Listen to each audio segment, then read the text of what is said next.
Todos juntos fazendo a nossa prece. Boa noite, Isabel. Oi, boa noite. Obrigada, boa noite a todos. Então vamos elevar nossos pensamentos a Deus, vamos serenando nossos pensamentos, os nossos sentimentos, com muita gratidão a Deus, ao nosso amigo Jesus, irmão maior, aos amigos espirituais, a todos os nossos companheiros de caminhada, que possamos estar sempre nos sentimentos de gratidão pela vida, mesmo pelas dificuldades que sobrevêm sobre nós, que essas dificuldades também são meios para o nosso crescimento. Que a tua luz, Jesus, esteja com todos nós, nos abençoando cada dia, nos fortalecendo em nossa caminhada, dando força para que nós possamos passar pelas dificuldades, inclusive ajudando os nossos irmãos que também necessitam. Permita, Jesus, todos aqueles que estão enfermos, sofrendo dificuldades, sejam amparados agora, Senhor. Que todos os lares sejam visitados e as bênçãos de Jesus possam ser em favor de cada um, encarnados e desencarnados. Pela paz, Mestre Divino, seja com todos nós, toda aquela luz que sobrevém sobre esta casa, também seja espalhada pelos vários cantos do planeta, onde há trevas, que possa haver luz. Onde está havendo fome, que essa fome possa ser exterminada, dizimada, para que venha o alimento. Onde há desespero, possa prevalecer a esperança. Onde há doenças, prevaleça a saúde do corpo e da alma. Que a tua paz, Mestre Divino, seja com todos nós, iluminando a nossa caminhada. Graças a Deus, e que assim seja. Assim seja. Agradecemos, né, cara, de antemão, a visita de cada um dos nossos irmãos. Boa noite, Alane. Seja bem-vinda.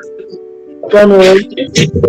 Que Deus possa parar cada um, iluminando seus lares, e que esse tema de hoje possa ser discutido, né, e refletido por nós, possamos sair dessa reunião de hoje melhores do que nós entramos. E neste momento, então, eu passo a palavra ao nosso amigo, irmão Gilon, para fazer a preleção da noite. Ok, boa noite a todas, mais uma vez, boa noite a todos, sejam todos bem-vindos, nós possamos ter uma noite de muito aproveitamento, hoje dia 19 de novembro de 2024, véspera de feriado, primeiro feriado dessa comemoração, não sei se é essa a palavra, né? Mas é um momento de reflexão, né? Na verdade, hoje é o dia, aliás, amanhã, né? Dia da Consciência Negra, e que a gente deveria refletir sobre os nossos preconceitos, as nossas crenças e os nossos julgamentos. É o dia em que a gente deveria pensar um pouco, né, sobre como é que a gente vê as diferenças. Somos todos diferentes, filhos do mesmo Pai, com diferenças e convergências, criaturas de Deus. Muito bem, mas vamos ao tema da noite. Hoje nós vamos refletir sobre 2 contos de Humberto de Campos, novamente.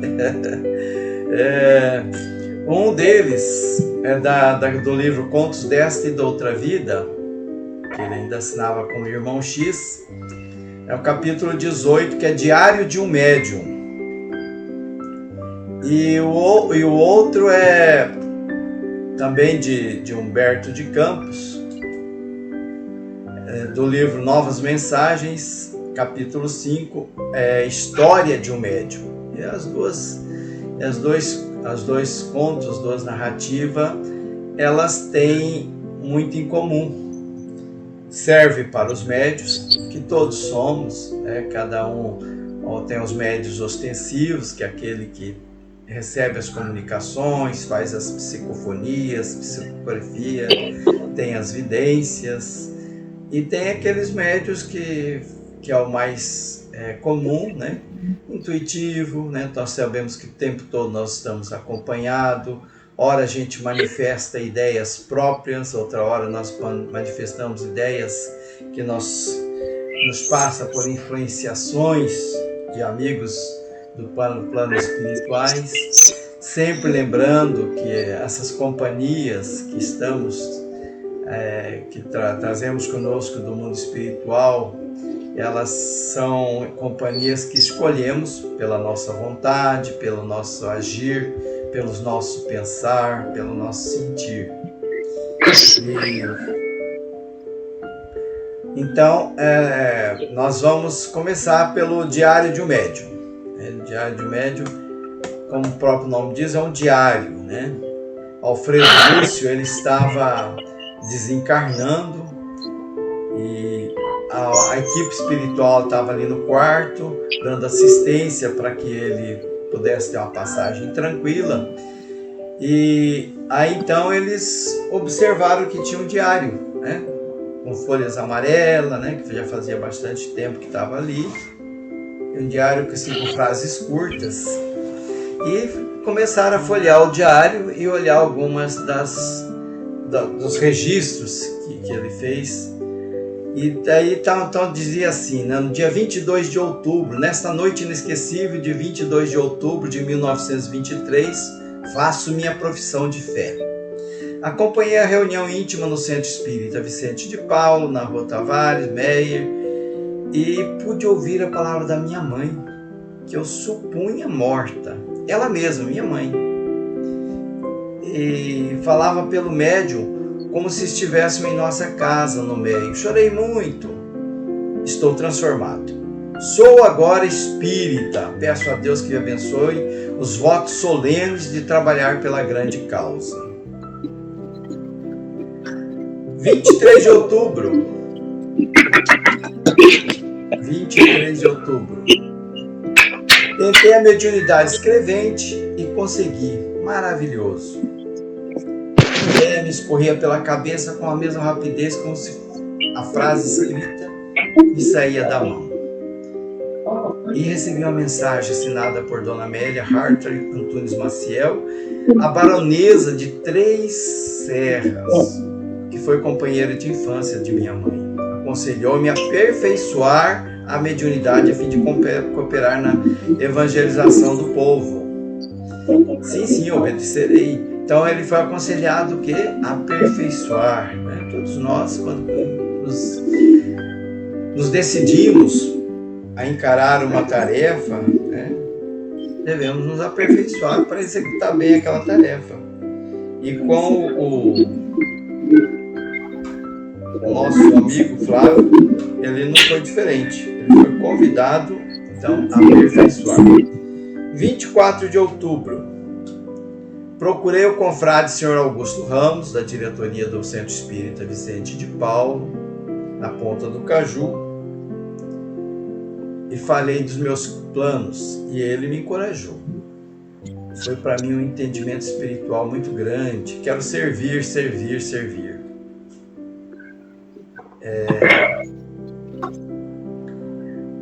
No dia 25 de outubro, congreguei vários irmãos no centro, uma animada conversa sobre os desastres morais. O mundo tem muitos casos tristes, a empresa está repleta de suicídios, homicídios.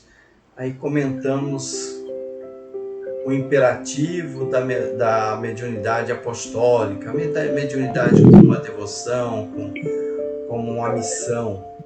Muito sofrimento nascido da ignorância, e a mediunidade poderia contribuir muito para diminuir esse sofrimento, para alertar, para instruir.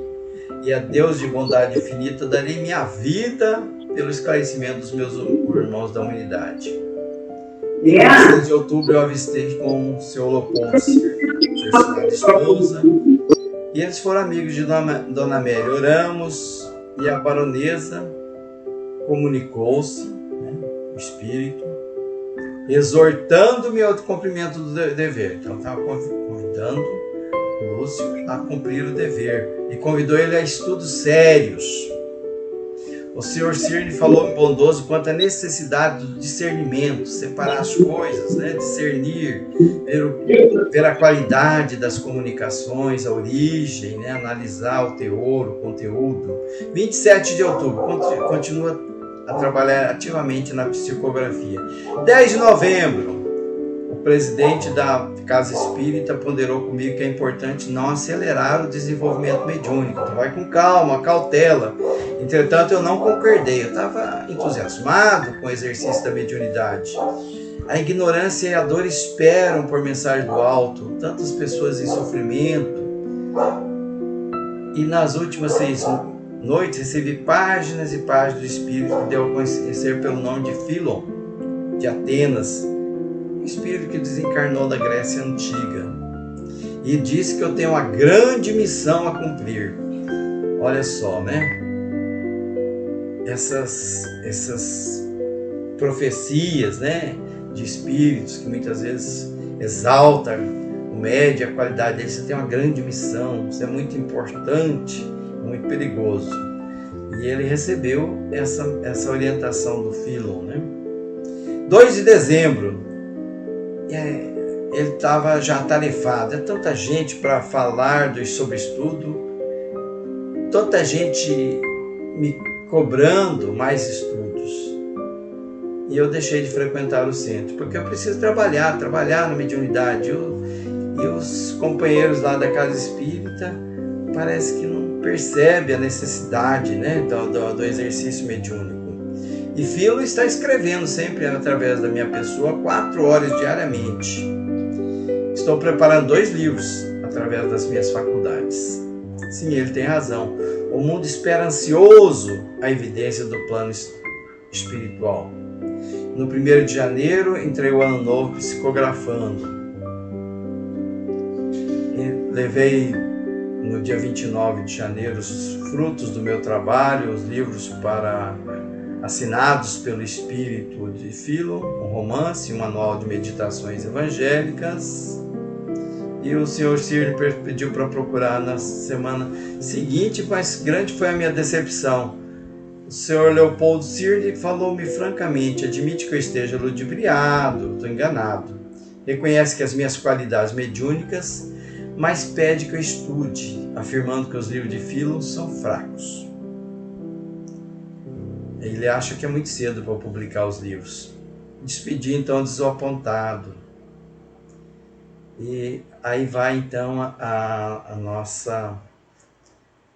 nosso diário, né? O diário desse médium. Mas vamos um pouco mais na história de um médium, né? Pular um pouquinho para uma outra história. Se houver tempo a gente encerra com o diário de um médium. Nessa história também ocorrendo no Rio de Janeiro, havia um grupo de espíritas reunidos numa casa espírita, conversavam. E um deles dizia assim: em espiritismo, uma das questões mais sérias é o problema do médium. E o outro perguntou: mas sobre que prisma? Ele disse: quanto à necessidade da sua própria edificação para vencer o meio. O meio é muito instável, né, e tentador. O meio nos influencia, então a gente precisa ter muita atenção ao meio. Quanto à necessidade da própria edificação de vencer o meio, então. Para esclarecer a minha observação, eu vou contar uma história, disse o nosso amigo na reunião, de um companheiro dedicado que já desencarnou e sob efeitos de uma obsessão terrível e dolorosa. Então todos ficaram atentos, lá vem a história. Azarias Pacheco, começou o narrador, era um operário despreocupado e humilde do meu bairro, quanto as forças do alto chamaram o seu coração para o sacerdócio mediúnico. É um trabalhador de uma empresa e eis que aconteceu dele perceber ser um médium. Foi convidado então para o sacerdócio. Moço inteligente, trabalhador, uma remuneração mensal de 400 mil réis, e em vista ele tinha uma compreensão da vida assim muito boa, do espiritismo também, e a mediunidade abria então, o espiritismo e a mediunidade abriam um novo campo de estudos, e ele se entregou então às atividades sob uma fascinação crescente e singular. Essa palavra fascinação, quando ela é bem dirigida, pode ser uma coisa boa, mas no caso de fascinação do médium, ela já é um alerta. Então, fascinação crescente e singular. Azarias dedicou-se amorosamente à sua tarefa nas horas de folga, quando ele não estava ocupado ao trabalho profissional que ele exercia, ou estava a parte da família, então ele dedicava os deveres mediúnicos, uma dedicação irrepreensível. E vinha através deles muitas mensagens bonitas dos benfeitores espirituais, mensagens profundas. E logo ele começou a ficar mais conhecido, admirado pelas pessoas e pelas suas receitas. Algumas vezes ele recebia receitas, Essas receitas eram receitas para a pessoa se curar, para buscar medicação. E então ele começou a chamar a atenção, que os médicos desencarnados atendiam por ele e mandava receitas. Muitas pessoas enfermas, e não tardou muito que o seu nome foi então objeto de admiração geral, começou a aparecer nos jornais, na imprensa. A sua residência era muito frequentada por pessoas que queriam ajuda e pessoas curiosas, ou mesmo os jornalistas que estavam ali querendo informações, querendo verificar se é verídico aquilo. E muitos até diziam ser espíritas, outros eram crentes assim de meia convicção, curiosos, enfim. E ele guardava sob a responsabilidade pessoal numerosas obrigações da família, do trabalho, e que começou a sacrificar, por conta da busca, da procura dos seus talentos mediúnicos. Começou a deixar um pouco a esposa e os filhos de lado, e já quase não se dedicava à intimidade doméstica. E estava sempre cercado de companheiros espíritas ou por companheiros curiosos, e no trabalho já começava a apresentar algumas faltas, mas ainda assim ele resistia, e queria continuar o trabalho, no mediúnico, e ele tinha uma relativa educação mediúnica. E no exercício da mediunidade, lá de vez em quando vinha um conselho dos espíritos dizendo: olha, oração, vigilância, tem necessidade. E a cada triunfo que ele conseguia, cada mensagem que ele trazia assim, que chamava a atenção, multiplicava as preocupações, porque havia o aumento das pessoas que buscavam por ele. E os admiradores não queriam saber das particularidades da vida dele, queriam saber das mensagens. Eu quero mensagem, E grande parte exigia, às vezes, que ele ficasse até, varasse a madrugada, às vezes, recebendo mensagens, ou conversando sobre o mundo espiritual. Outros queriam mais atenção, queriam atenção exclusiva do médium.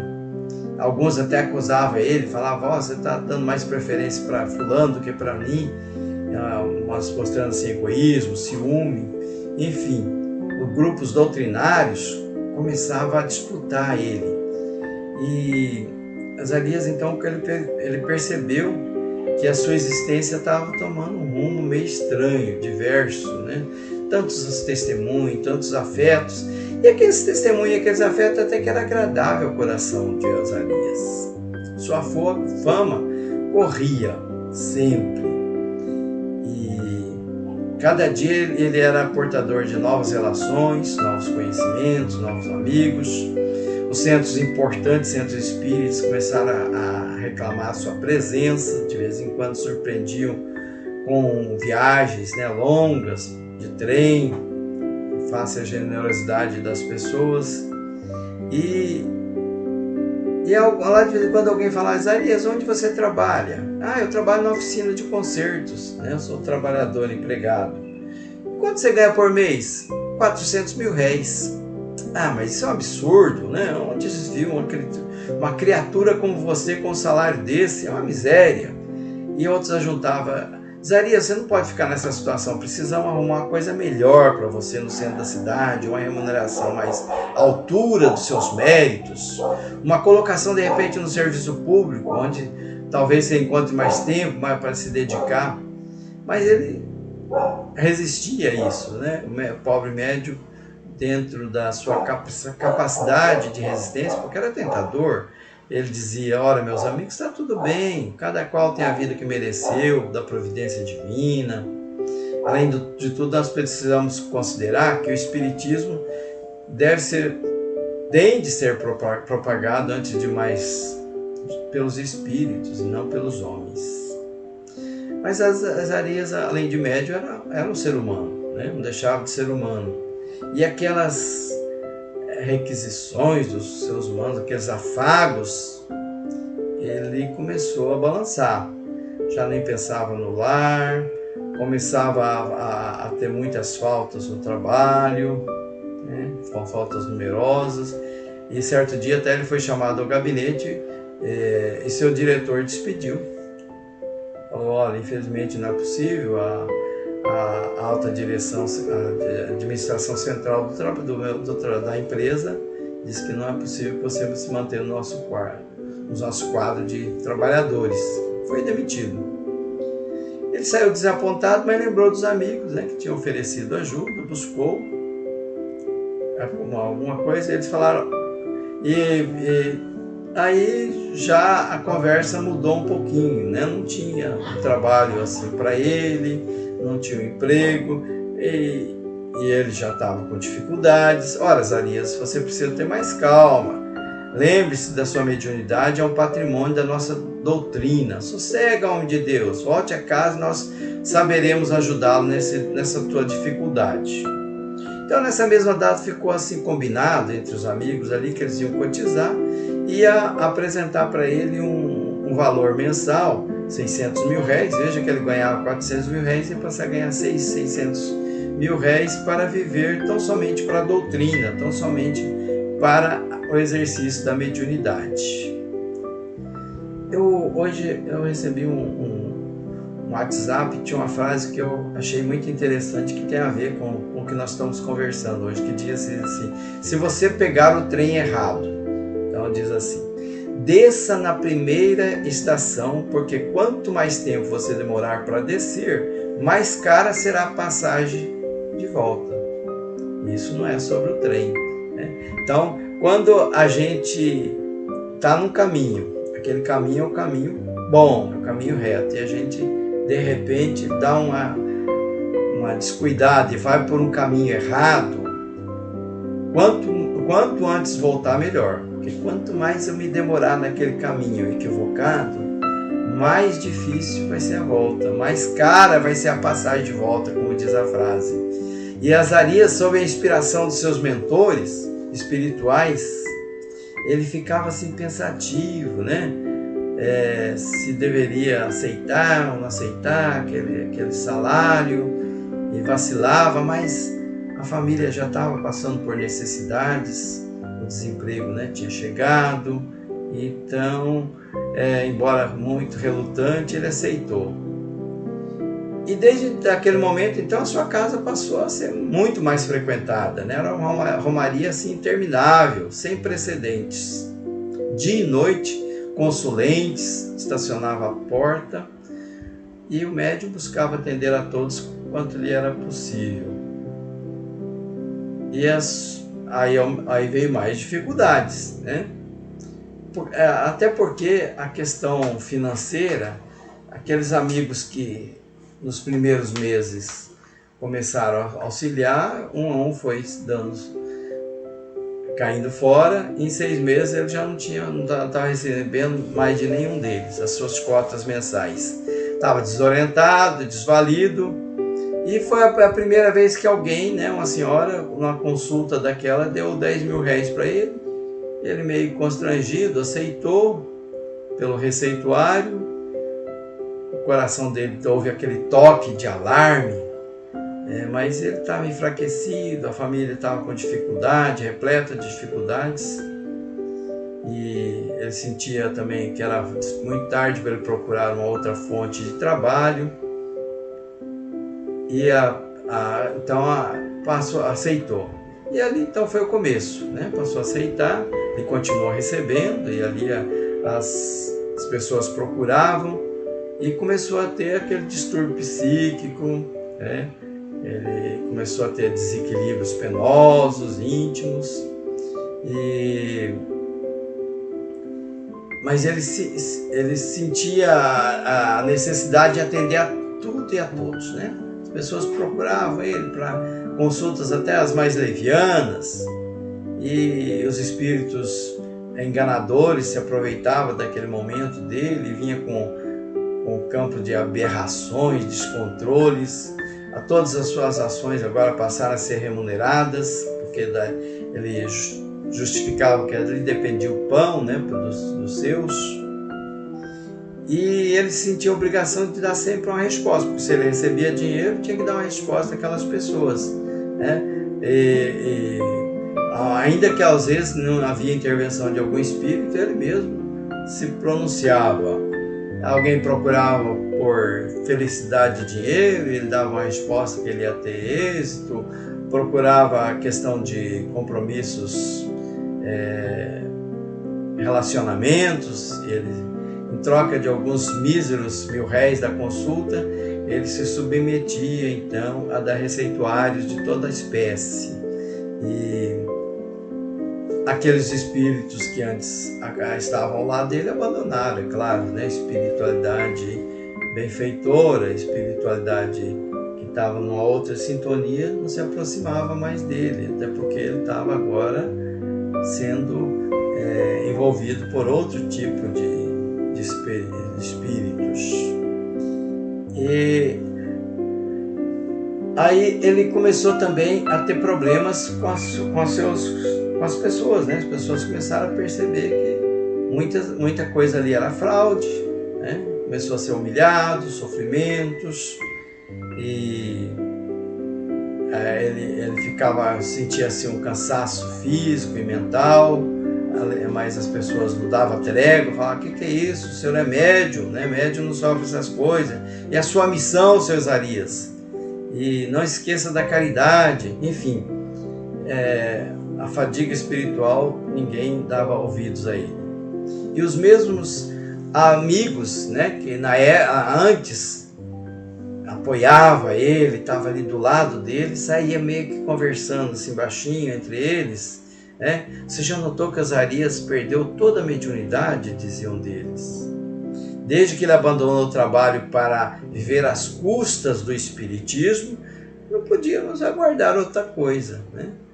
Provavelmente aqueles mesmos, né, que levaram ele para esse caminho agora criticavam e julgavam Zarias. Além disso, eu dizia a outros, os vizinhos comentaram que ele está abandonado pela família, a esposa não quer mais ele, e a gente vê o Zarias como um grande obsediado. O pobre Zarias perverteu-se. Falava um companheiro assim mais exaltado. E o médium nessa qualidade é um fracasso, e depõe contra a própria doutrina. A doutrina espírita, tendo uma pessoa dessa estirpe, né, vai manchar a imagem da doutrina. E é por isso que o espiritismo é tão incompreendido, sentenciava assim um outro. E devemos tudo isso aos maus médios como as Zarias, que envergonham todos nós. E ele foi sendo esquecido, né, das pessoas, abandonado, a própria família também abandonou.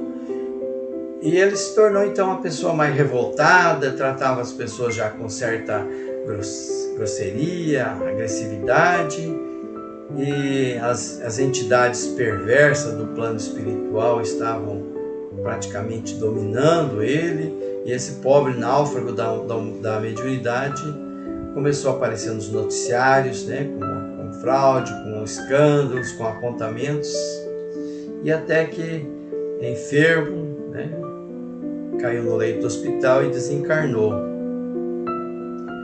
E aí então alguém perguntou, mas a perseguição da polícia ou a perseguição do padre não são então os maiores inimigos da mediunidade? Teve uma época da doutrina espírita, né, que a polícia ela perseguia, né?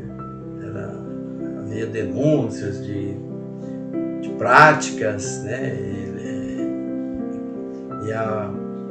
A polícia perseguia os seguidores da doutrina espírita. E a Igreja Católica também, né? Teve uma época que era muito forte a oposição. Então aqui ele diz assim, então a perseguição pelos padres, né, e pela polícia não são os maiores inimigos da mediunidade. Ele disse assim, de modo algum, o padre e a polícia podem até ser os portadores de grandes bens, né? Porque as dificuldades que a pessoa enfrenta nessa ordem acaba que motiva ele a sempre se balizar pelo bom caminho. E fixando assim o olhar aqueles que estavam ouvindo a história, ele falou, o maior inimigo dos médiuns está dentro dos nossos próprios muros. Então a ceder, né, a esses chamamentos, né, da tentação mesmo, né? O médium ele começa assim, vai descer, começa a se fascinar, começa a se achar muito importante. E veja que o nosso companheiro aqui da história, ele parecia uma pessoa bem intencionada, uma pessoa boa, né? Mas se deixou levar pelo momento, pelos assédios, né? Apareceu as dificuldades. O médium, geralmente, principalmente esses médiuns que têm ostensivos, né? Eles têm grandes débitos, como nós já vimos em várias obras, e às vezes eles vêm, né, e são mesmo perseguidos tanto pelo plano físico quanto pelo plano espiritual, que tem muitos inimigos. Então, se ele não permanecer bem firme naquele propósito, naquele compromisso que ele assumiu antes de reencarnar, ele pode cair.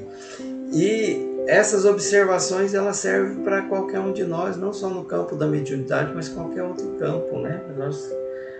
De manter firme nos nossos propósitos, né? De melhoria, de buscar cumprir aquilo que nós assumimos como compromisso. Porque todos nós que reencarnamos temos compromissos aqui, né? Nós não estamos aqui a passeio, né? Na Terra. Nós viemos aqui para nos melhorar, para ir em busca de mudança, né? E nosso horário já está um pouco avançado, então eu vou deixar o Diário de um Médium, que é de Contos de Outras Vidas, de contos desta e de outra vida, do irmão X, para que vocês leiam depois, né? Como é que termina? Também é uma história muito parecida com essa que foi narrada, né? Que o médium, ele narra aqui no seu diário o caminhar dele, né? E como que ele se deixou também fascinar pela mediunidade, né? O exercício da mediunidade, que parece uma coisa assim muito fantástica, muito boa, né? E as pessoas acabam se iludindo e esquecem do cumprimento do dever e é ludibriado pelos adversários das sombras. Então, fica a reflexão para todos nós, né? Sobre os compromissos que nós assumimos quando reencarnamos, de grande importância. E então eu agradeço a todos, né, pela atenção. Vamos encaminhar para o nosso encerramento das nossas reflexões. E peço a todos, todas, que neste momento nós voltemos os nossos pensamentos para Deus, nosso Pai.